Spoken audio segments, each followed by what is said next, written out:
He is the Assistant Deputy Executive Officer for the Mobile Source Division in the Office of Science and Technology Advancement at the South Coast Air Quality Management District, and it says all of that on his business card. He received a Bachelor of Science degree in chemistry from the University of California, Berkeley, and has been working in the air pollution field for close to 40 years, 30 of which I've personally witnessed. As an Assistant Deputy Executive Officer in the Mobile Source Division, Henry is responsible for the implementation of the district's clean fleet vehicle rules, development of the mobile source strategies for the South Coast Air Quality Management District management plans, and analysis of mobile source emissions on impacts of air quality. Henry's going to be our moderator. Thank you very much, Henry Hogo. Yeah. Thanks, Cliff. And I'm going to really jump right into this session because you heard a lot earlier this morning on our local districts look at renewable natural gas, and there's reference to hydrogen. And it's such a good lead-in to this session to look at power to gas and the role of renewable natural gas in hydrogen production. And we coordinated our speakers for this panel to talk about the technology and where things are today and the progress we have come since Rethink Methane 2015, when you heard from Dr. Alan Lloyd on power to gas. And since then, we have seen progress and we've seen barriers to bringing power to gas technologies into a commercial market. So with us today is first Dr. Jeff Reed, who's the director of the Emerging Technologies Group in the Southern California Gas Company. Jeff has been leading numerous development of policies and initiatives aimed at supporting the development and deployment of sustainable energy solutions, and leads the natural gas research and development, low emission vehicle, and environmental affairs programs at the Southern California Gas Company. Jeff is also holds a doctorate degree in engineering from University of California at Berkeley, and a master's degree in management from Stanford University. Our second speaker is Mike Levin. Mike is the Director of Governmental Affairs for FuelCell Energy. Mike is a passionate believer in clean technology and has over a decade of experience in government affairs and business development in the industry. In addition to sitting on the board of the Center for Sustainable Energy, Mike is also a co-founder of Clean Tech OC, Orange County's Clean Technology Trade Association, where he served as the initial executive director. Mike has a BA in political science from Stanford University and a JD from Duke University School of Law. Our third speaker today is Steve Jones. Steve is currently the managing director for ITM Power, Inc., based in Irvine, California. He has held positions in research and development, product systems, and business development roles, and as such has an excellent understanding of the technical and commercial aspects of the business. Steve holds a degree in bachelor's degree and a master's degree in materials science from Birmingham University and an MBA degree from Sheffield University, and is a charter manager. So with that, I'm going to have Jeff come up as our first speaker.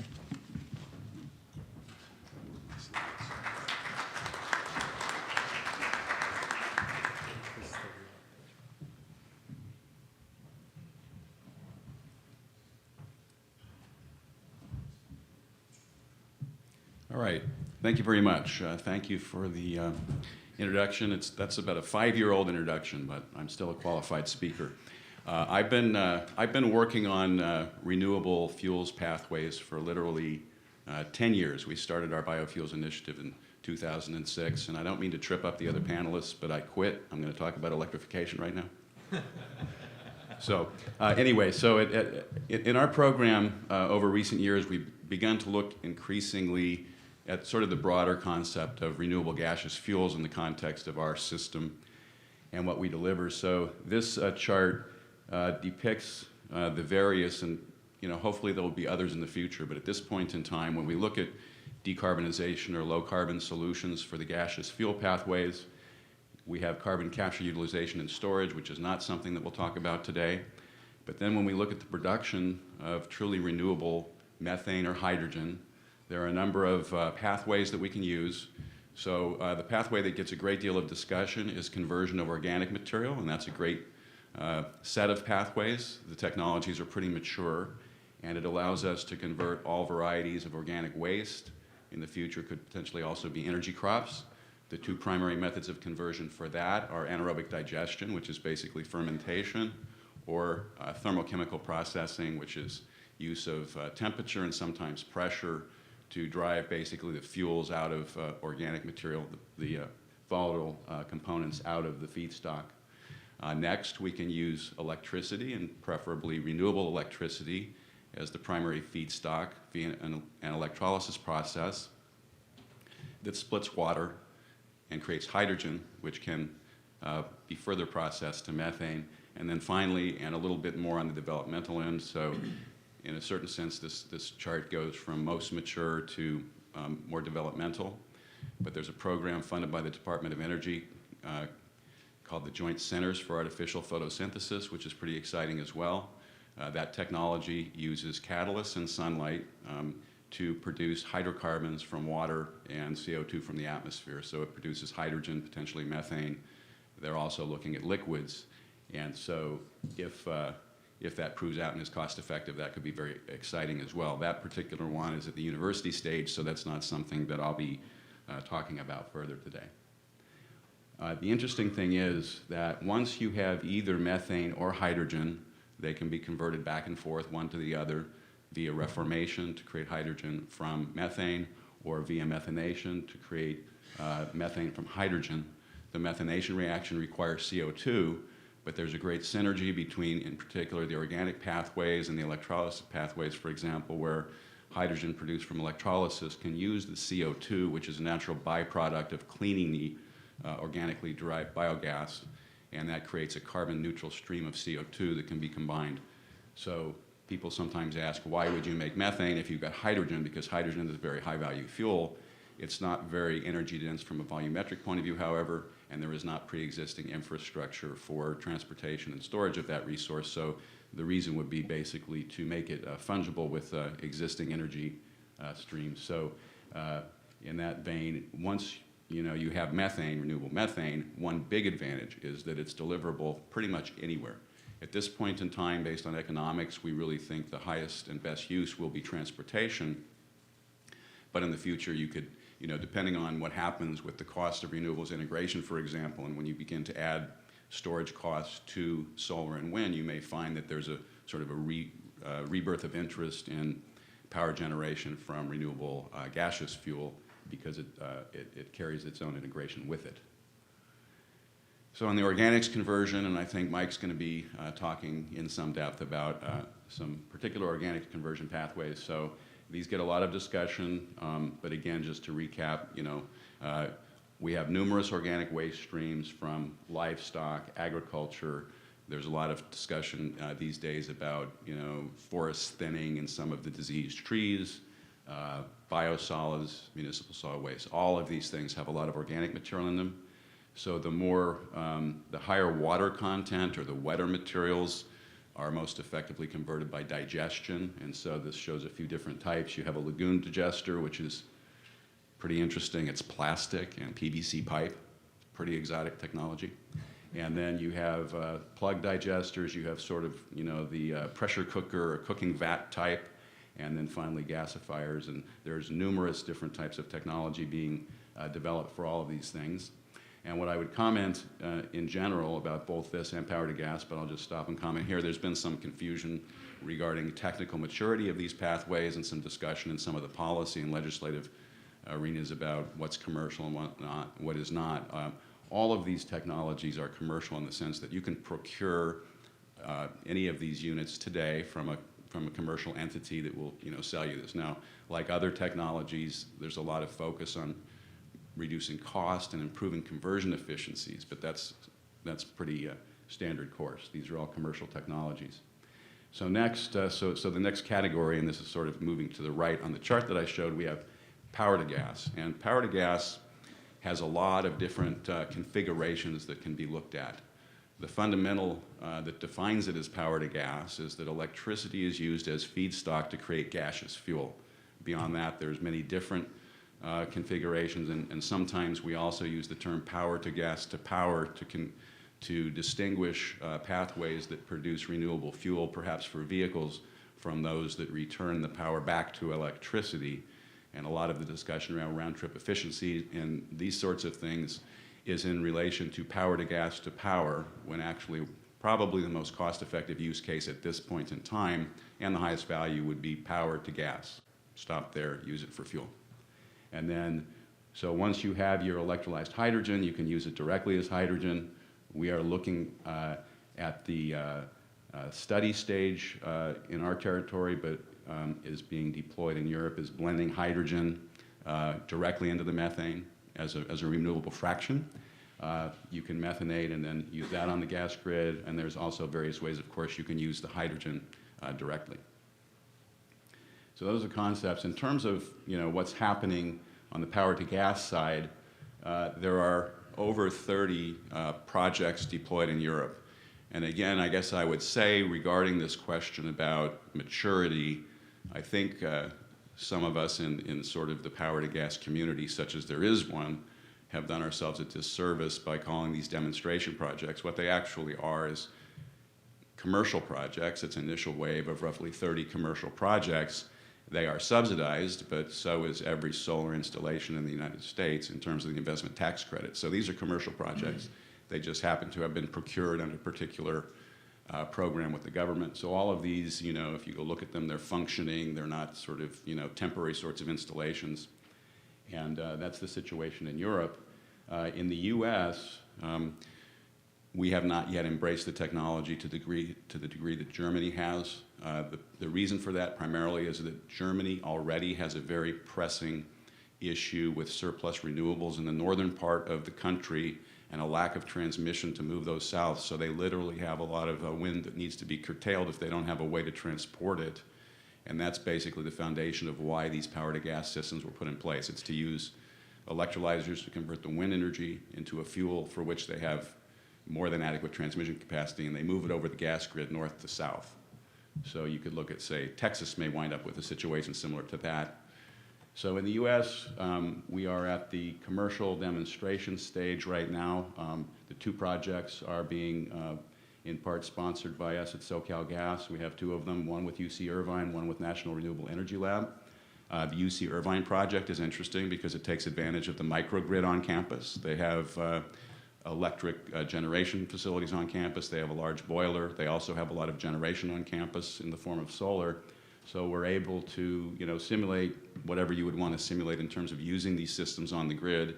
And the idea is to make hydrogen. The campus also has a very extensive on-campus natural gas network. So they can do whatever levels of hydrogen they'd like to do and have more flexibility than what we could currently do on our public carrier system. So we're primarily looking at the blending and techno-economics with the Irvine project, with the National Renewable Energy Lab. And eventually I'll get a better picture because you see there's a giant NREL sign. Behind it, above the L, is the Energy Systems Integration Facility, which is the real pizzazz of what we're doing with them. So we'll need a better picture. But the idea is that they have a very extensive test bed there at the Renewable Energy Lab that was set up a couple years ago. And they can do a full-up grid simulation with as much or as little hardware plugged into a simulation system. So we're simulating, electrolyzers on the grid. And in that instance, we're also putting in a methanation unit. So this one will be a methanation, whereas the other is pure hydrogen. And they also are looking at techno-economics. I also wanted to mention, just from the commercial standpoint, there are AB8 installations, hydrogen fueling stations that are using electrolyzers. Those are commercial. And then as well, when you go from US up to the North America level, there is a commercial project. at Enbridge in Toronto, deploying power to gas as a storage resource. So, oops. So finally, I'll just leave off and kind of tee up some more extensive discussion by the other panelists. So part of the topic of the panel was issues and challenges. So what are they? Well, cost and performance, of course. But the problem is that just like people talk about with vehicles and infrastructure, there's a chicken and egg problem we have here, because cost and performance improvement requires production volumes, it requires learning curve, it requires economies of scale, and it requires further R&D. So if we sit here waiting for it to happen, it won't happen. It's going to happen through repetition and development of projects. On the policy side, we lack frameworks for resources that tend to span markets. So electrolyzers, for example, have grid function benefits. They convert from electric to gas. So when you look at procurement mandates, when you look at tariffs and structures and ISO markets and things, it's a real challenge. And there are some similar issues on the organic side. Uneven subsidies, so these resources don't qualify for ITC or PTC or anything else. And then inability to capture the carbon value, and Ryan mentioned this, is you can't finance a project, even a good project like these that creates renewable fuels, if there's not an off-taker for your output, and that relates to you have an LCFS, do you have a procurement mandate, something, but there has to be somebody buying your project if you hope to get any project finance. Also, there are some barriers in terms of misconceptions. So there's misconceptions about resource potential, particularly for the organics. And I would say, if you think there's only the opportunity to displace 10% of the natural gas use through these types of fuels, which is true if you don't think energy crops will ever be here and so forth and so on, 10% is a lot better than 0. And then with the electrolyzers, of course, that depends on how much renewable you have. If and when the solar pathways develop, those are resource unlimited virtually, although you need land to make that work. So technical maturity I've talked about quite a bit. Cost and performance, that's something that's developmental, but it also requires looking at the proper use cases to understand that. Many of them are already pretty good. Last point I'll make is that there's been some discussion around these pathways creating incremental short-lived climate pollutant impacts related to system methane emissions. So these fuels, sort of the base pathway is 0 carbon, even carbon negative, or sometimes if there's parasitics, maybe a teeny bit of carbon there. So if you then tack on to that system methane emissions, you give a little bit back, but these all have extremely good carbon intensity, and equally importantly, properly looked at, the carbon intensities, this is a big issue and it's a separate issue I won't talk about, but if you deploy these technologies or don't deploy them, it probably has no impact on how much methane is emitted, fugitive methane is emitted from the natural gas system. It's sort of bad policy, in a sense, to tag that attribute to incremental, very low carbon users of the natural gas grid, for example. So that's a whole separate topic, but it's a sort of a miscalculational issue that we have with how some of the carbon intensity work is done. So with that, I will end because I'm past the 1 minute tag. Thank you.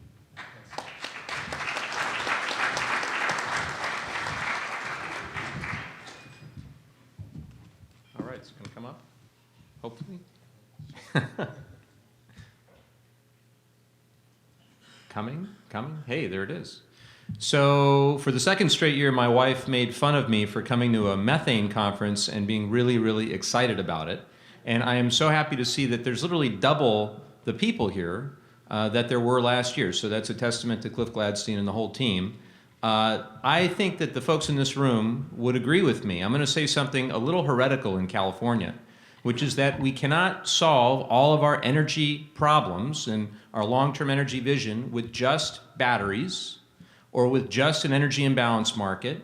There's still going to be 50% of the grid that's based on thermal technology, and we will still need to make the most effective and efficient use of biogas and biomethane in order to hit our long-term goals. Can everybody in the room agree on that? Now, okay, so that's kind of a controversial thing. A lot of people don't agree with that. They think you can just do it the other way, and I think you need both.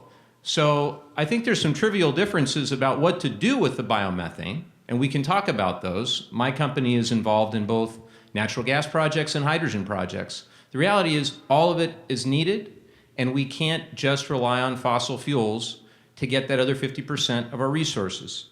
So, how we got involved, FuelCell Energy, our background, our history, is we're primarily a stationary power generation company. In fact, we've got around 300 megawatts of stationary fuel cell power plants installed all around the world. And we're also a very heavy research and development company. We've been around since 1969 when we started as Energy Research Corporation. So about 10 years ago, the folks at FuelCell Energy realized that we had this stationary fuel cell, which takes natural gas and converts it to electricity and heat, combined heat and power.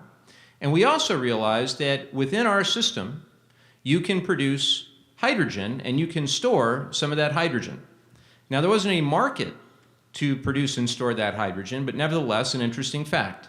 And what's developed over time, as we'll discuss, is there is now a growing and important market for that hydrogen.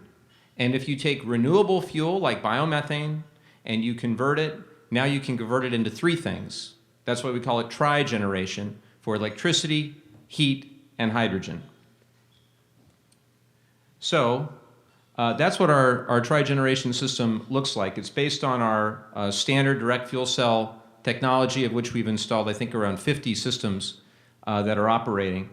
And we got an LCFS pathway that we'll talk about, a provisional pathway, where the folks at CARB looked at it and they said, because of the co-benefits, because of what you're doing, offsetting both the electricity-based emissions as well as the heat-based emissions, that otherwise you'd need steam boilers for that heat that you're producing, and now your mobile source emissions, you're eliminating the refining of gasoline, you're eliminating internal combustion engine vehicles. This thing is pretty cool. This thing has a lot of co-benefits.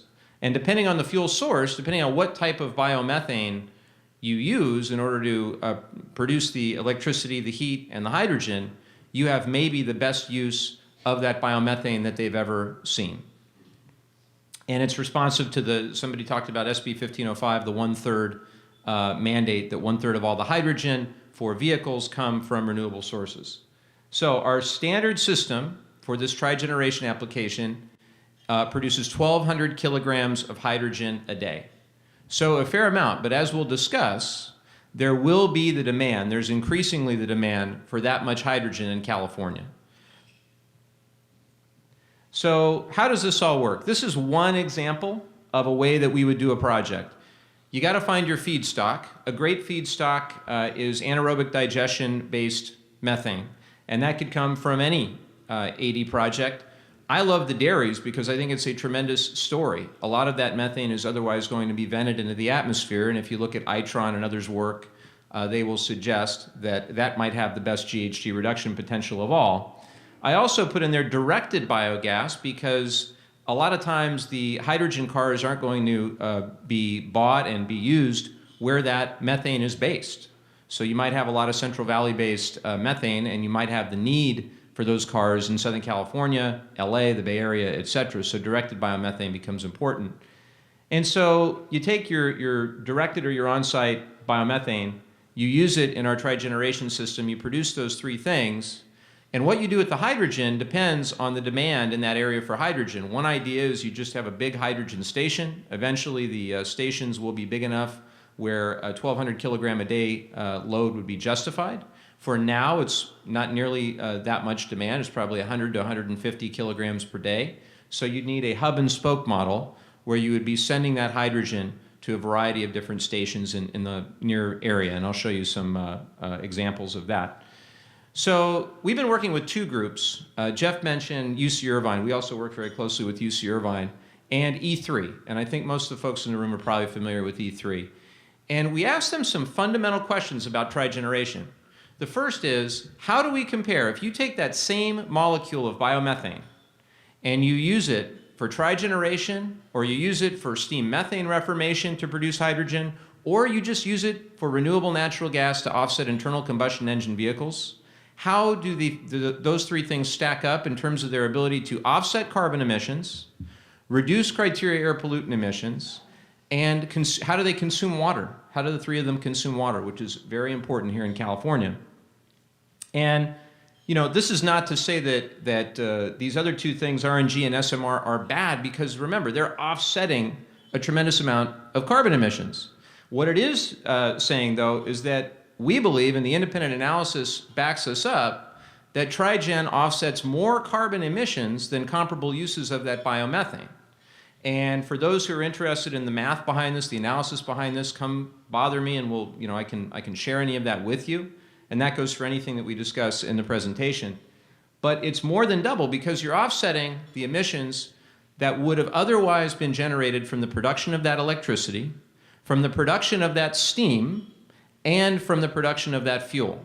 And when you combine all three, you have a very powerful opportunity. So this is specifically compared to SMR, and this is a little techie, but basically on a per kilogram of hydrogen produced basis, we have a far better carbon profile. And really the fourth bullet is the reason why. So in SMR, you need additional fuel to burn in order to generate the required heat in order to drive the chemical reaction that produces the hydrogen. With trigeneration, on the other hand, you already have all the chemical reactions you need inherent in that system, and therefore you don't have that combustion-based process, you don't have that additional heat energy necessary. It's all in the system. So you have a higher efficiency and you have a lower carbon intensity.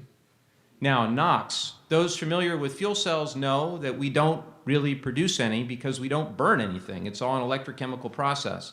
The other two things, again, they're not bad, they're just not quite as good in terms of the NOx that they produce.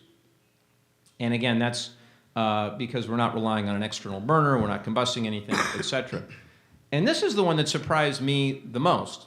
So it turns out for steam methane reformation, you need 19 liters of water for every kilogram of hydrogen that you produce. It's about 9 liters of water for water electrolysis, 9 liters of water for every kilogram that you produce, give or take.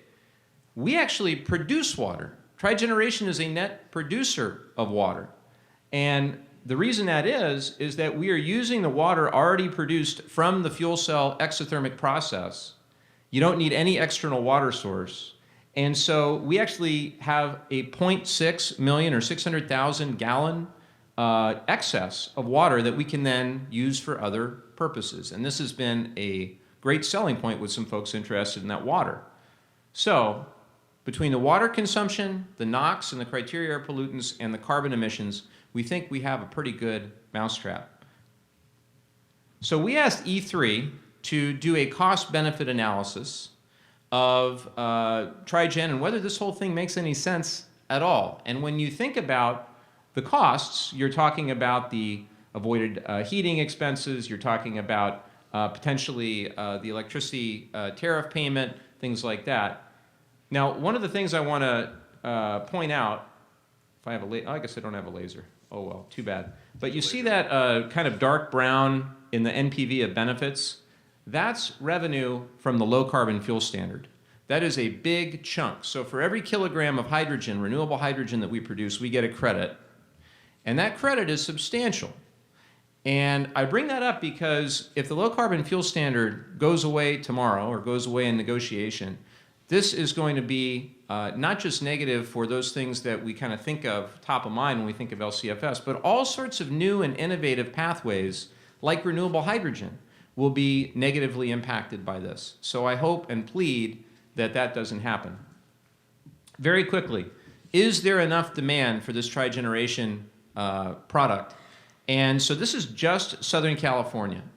Southern California, it turns out, will have around 60% of the fuel cell electric vehicles, and the most recent projection is that by 2021 there'll be 34,300 fuel cell electric vehicles in California. And you have 6 major auto manufacturers that are either fully commercial or in the process of releasing fully commercial fuel cell electric vehicles. Given the demand, we had UC Irvine use their model, determining where those fuel cell cars will be, and they found that we could have enough demand to provide 5 Trigen systems for 57 hydrogen stations. We could provide enough fuel for 35 of them.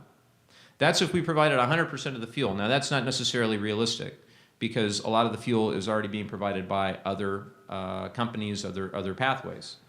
So what if we just produced enough for 1/3 of the fuel for all of those stations? That would meet the 1/3 renewable hydrogen requirement.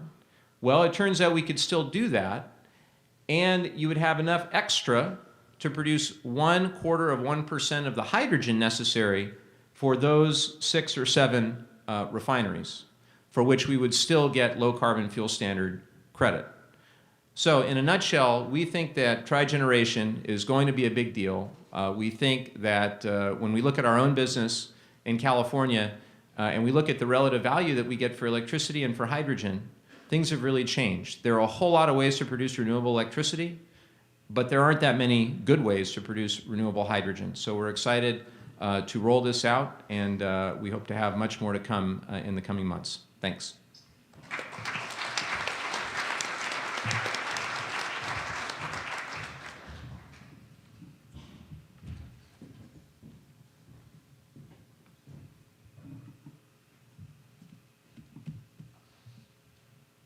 Good morning, afternoon, still morning. Sorry, I got up early this morning. My name's Steve Jones from ITM Power. We're an electrolysis company headquartered in the UK, but I run the California office out of Irvine. And hopefully my slides will appear shortly. But I'm going to talk to you about the electrical pathway as opposed to the bio-based pathway that Mike just talked about. So, brief history, in case nobody knows who ITM are. We're listed on the London AIM Stock Exchange, have been since 2004. We're headquartered in Sheffield in the UK. We have subsidiaries in Germany and California. And we are an electrolysis organisation specialising in clean fuel and energy storage. So really what we're talking about, and some of this is going to be repetition based on what Jeff was showing earlier, but we concentrate on the center tile there, the electrolyzer. We're all about connecting the renewable electricity network with the renewable gas network. And we do this using these things, electrolyzers. Pen-based electrolyzers, rapid response, they can turn on and off very quickly, they can ramp up and down very quickly. That's very important if you're trying to marry these things to renewable electricity, because obviously, as everybody knows, renewable electricity is intermittent and fluctuates. So these things are suited very well to interface with that. They can be used for primary response, secondary response, frequency control, all things that are talked about a lot as you get into situations where you're having increased levels of renewable penetration within the electricity sector.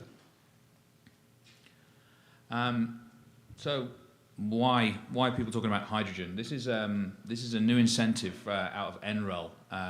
This is called Hydrogen at Scale, talking about deep carbonization of the energy sector in the US, focusing on how hydrogen can be used. And as you can see, there's a lot of different ways that you can use hydrogen, not only for fuels, you can make industrial chemical feedstocks out of it, obviously transportation, but this is the power to gas to power route that Jeff was talking about.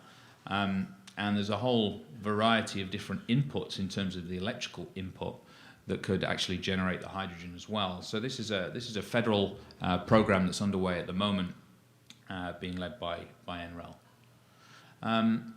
We're trying to avoid curtailment. So as everybody knows, as you start to increase the level of renewable penetration within a grid, whether that be wind, solar, or any types of renewable, really, you start to get curtailment. And areas of Europe are seeing this, heavy curtailment of renewable energy. As Jeff mentioned, Germany earlier, the UK is the same. And we're starting to see, the dreaded, the dreaded duck curve that everybody keeps talking about in California, where we're starting to see this belly of the duck developing as time goes on. And what we're going to do with all of this energy? Well, one way is to make hydrogen, amongst other things.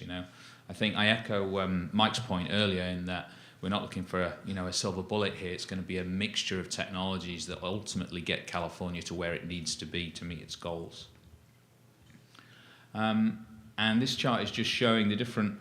This is for California and showing the changes between 2013 and 2014, the amount of renewable energy generation by different sectors. So you can see the big solar peak in the middle of the day. You can see the wind profile. I think one of the interesting things about this, and one of the good things about hydrogen, is that hydrogen energy storage's sweet spot, if you like, is in long-term, long-duration energy storage. So it's not like a battery. It's not storing energy for an hour or two or a minute or two to cope with those types of requirements. It's about storing large amounts of energy and shifting that energy from the electricity sector into the gas sector. So you can see the seasonal shifts in the energy as you move across the year.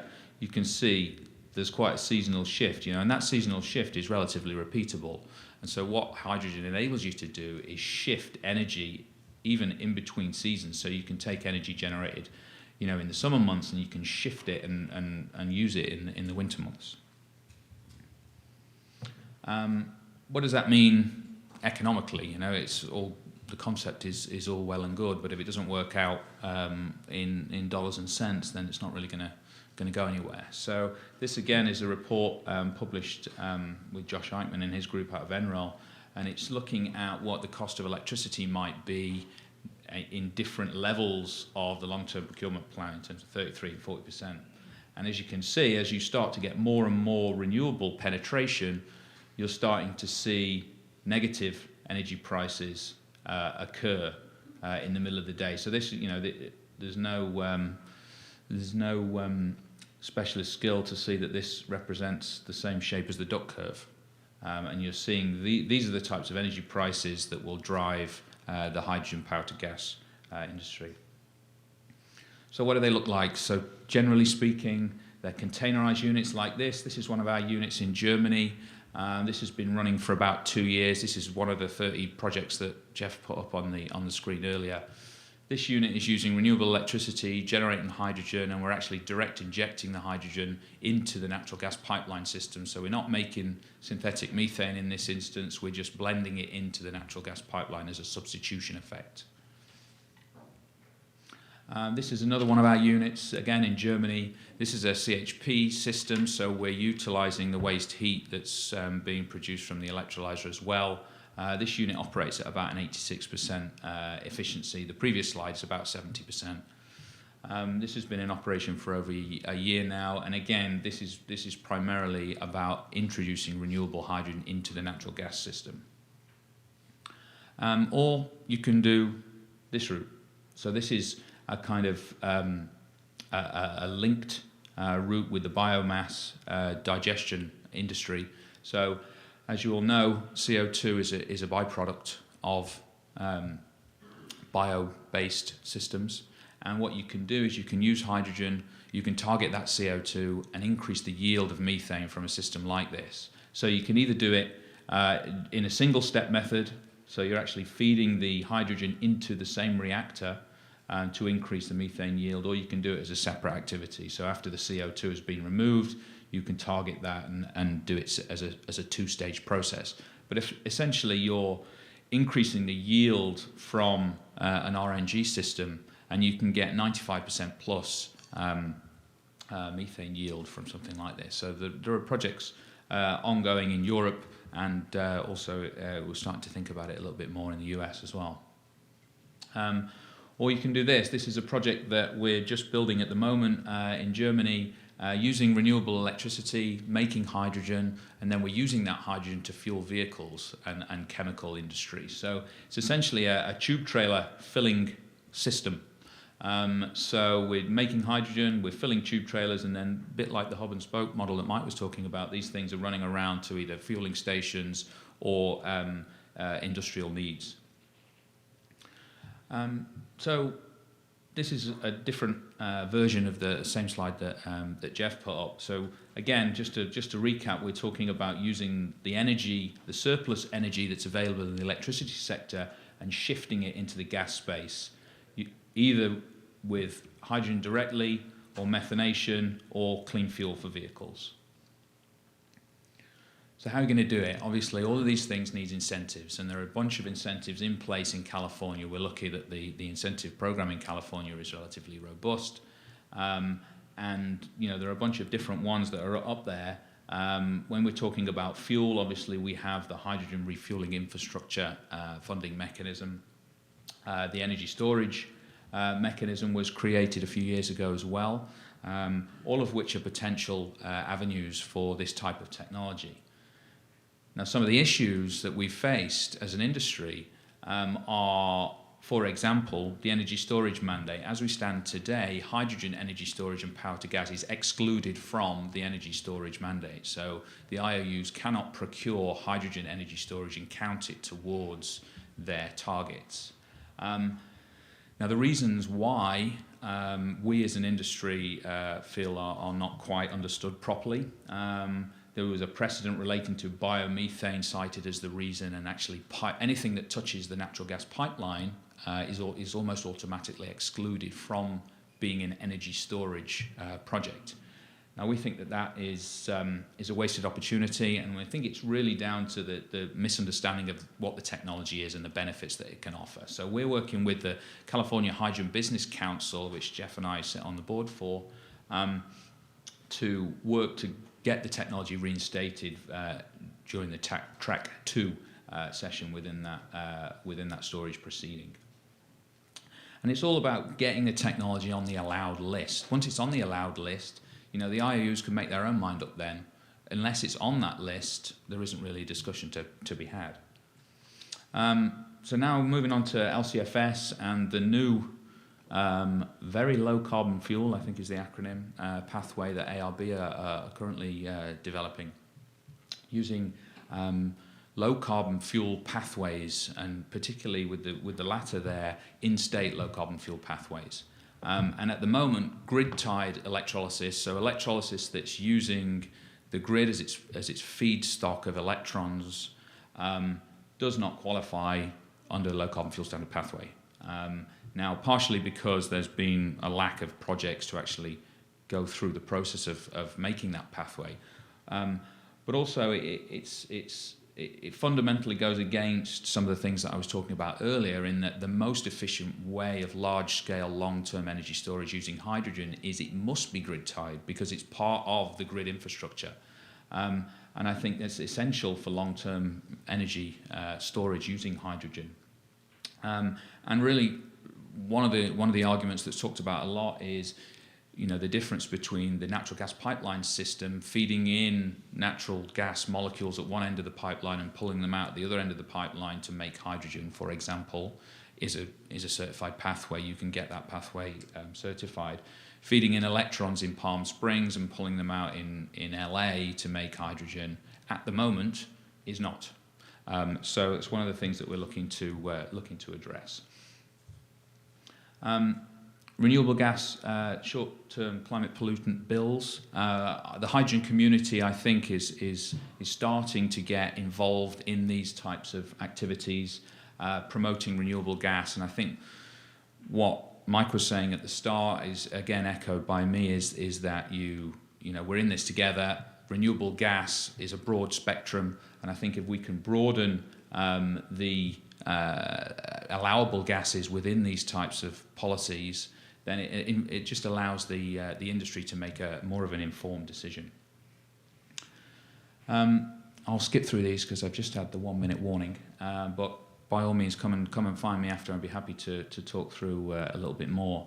But essentially, I think the hydrogen industry is looking to increase its activity in the renewable gas space within California, looking to get involved in the legislature to a greater extent and broaden that technology spectrum, so that we're talking about renewable gases rather than focusing in on just dairy farm or just biogas or just hydrogen. I think that we're only going to get where we need to get with using a bunch of different methods. So in summary, increased renewable electricity requires large-scale storage.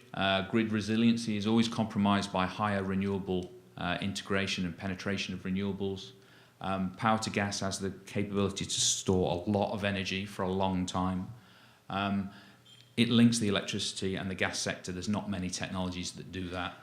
And I think it's really about now informing the legislature and making sure that this technology is allowed to participate alongside some of the other technologies that we'll be hearing about for the rest of the day. So thank you.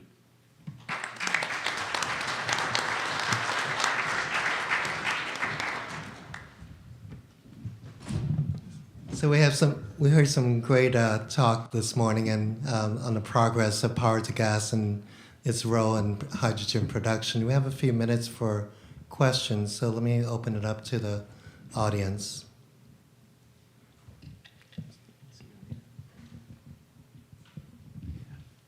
Hi. My first question is to Jeffrey. Is it as of now allowed in California, as far as Southern Cal Gas Company is concerned, for injecting H2 or hydrogen into the pipeline? There's no explicit prohibition. Our gas quality standard would limit the amount of hydrogen that can be injected, not to a specific limit, but based on heating value and other factors.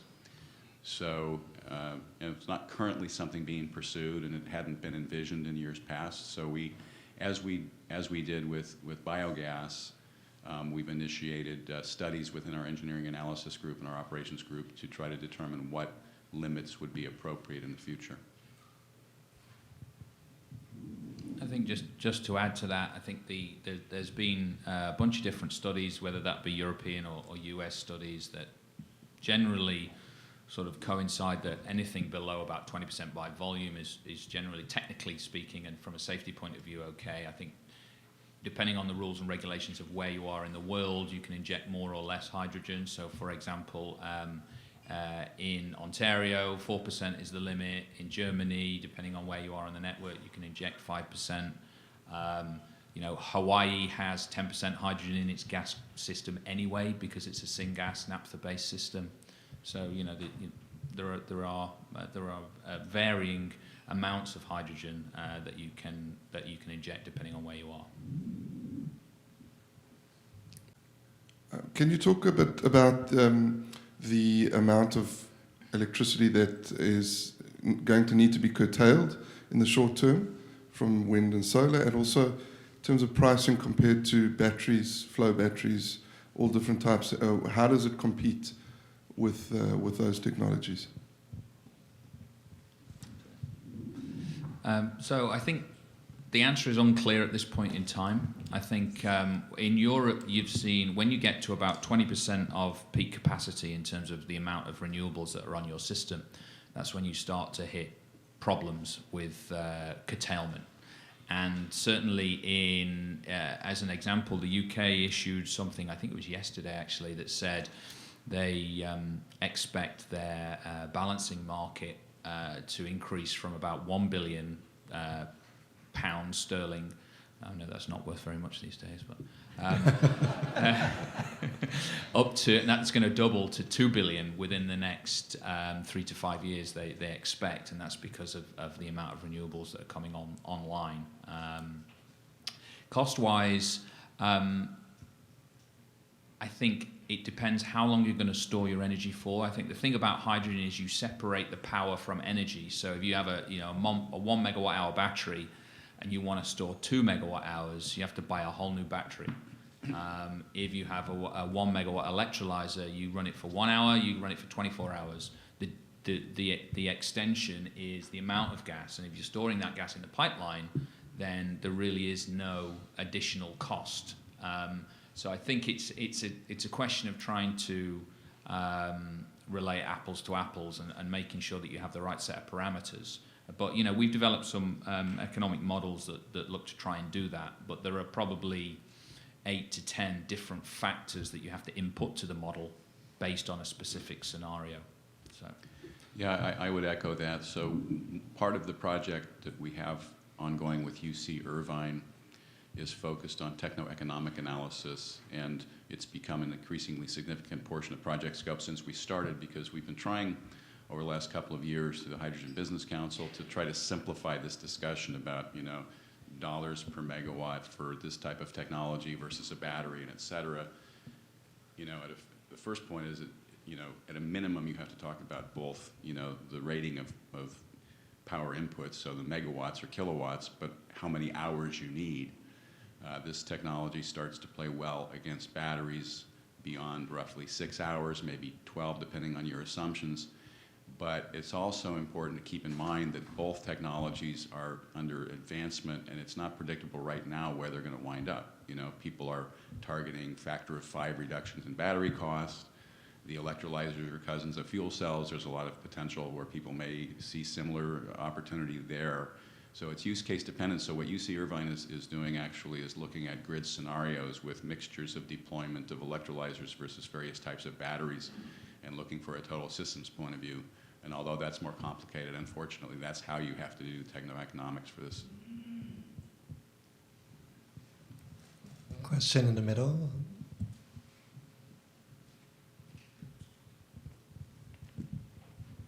Thank you. As you're thinking about the possibility of injecting renewable hydrogen into the pipeline, it sounds like perhaps you're starting to rethink the standard, the BTU value per standard cubic foot that might be accepted into the pipeline. And I'm wondering if, as a biogas producer, one of the great challenges we have is the requirement to upgrade biomethane to a 99% purity level and a 990 BTU per standard cubic foot level before we can get it into the pipeline.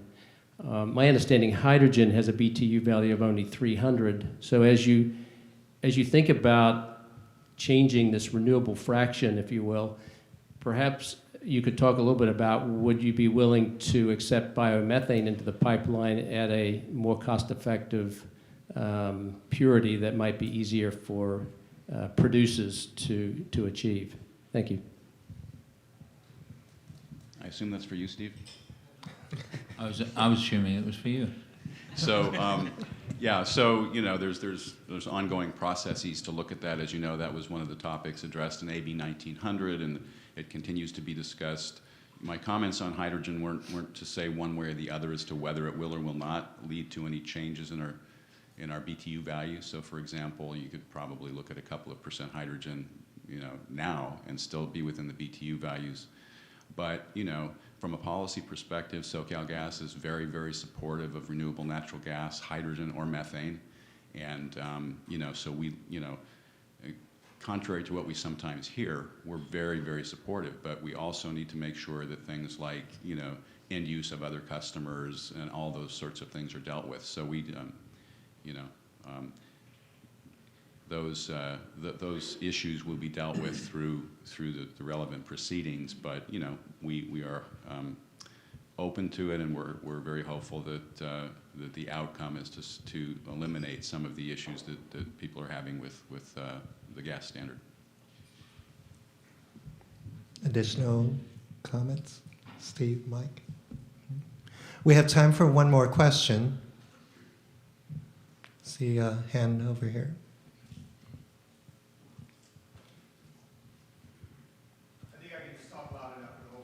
Okay. So for your respective technologies, can you give us an idea of what level of demand you need to see for hydrogen for the transportation sector to start making a market case for your technology, and roughly at what price per kilogram? You can equate that maybe into how many cars. Mike, I think you mentioned we're looking at about 35,000 cars over the next 5 years. So what point do we really need to be at for the market to start making a case for you guys to go out and build facilities? So I think the market's ready, Brian, for us, at least for the first few systems, and that's a bet that we've made internally, that this is worth pursuing. In terms of the cost per kilogram of hydrogen, our thing is a little different in that you have two variables. You have the cost of electricity, or the price that you can get for the electricity, and you have the price that you can get for the hydrogen, and those two vary depending on, you know, if you get more for the power, you can charge less for the hydrogen and vice versa. But all of the models that we've seen, based on what you can get for renewable electricity, suggest that we can be very competitive. In fact, probably the least cost renewable hydrogen when you factor in the low carbon fuel standard. Yeah, I think that's right. I think the you know the low carbon fuel standard pathways that I was talking about earlier will be critical in tipping in tipping the balance as to when you have large scale adoption of the technology. I think that there was a report, ALB report, that suggested that the the amount of cars will outweigh the supply of hydrogen. I think it was 2020 was the tipping point that they talked about. And so, now is really the time to start to get these programs underway. I think we've seen with battery technology, how long it can take to get that technology into where it is now in the marketplace, and 2020 is not very many years away. And so, I think that the time is really now to start to get these projects underway so that they can go through the first few years of their life and then be ready when the vehicles are here, at a cost competitive level. I think the hydrogen prices at the moment are inflated, and as the vehicles come, we'll start to see those drift down. And certainly from an electrolysis point of view, our hydrogen is only as cheap or as expensive as the price of electricity that we use to generate it. And so the electricity marketplace and the ancillary services, revenues that we can get from things like grid balancing, demand side management, things like that will be very important in our levelized cost of hydrogen. Well, I'd like to thank the panel members today for their valuable and informative information. I'm sure they'll be around the rest of the days if you have extra questions. So let's give a round of applause to our speakers this morning.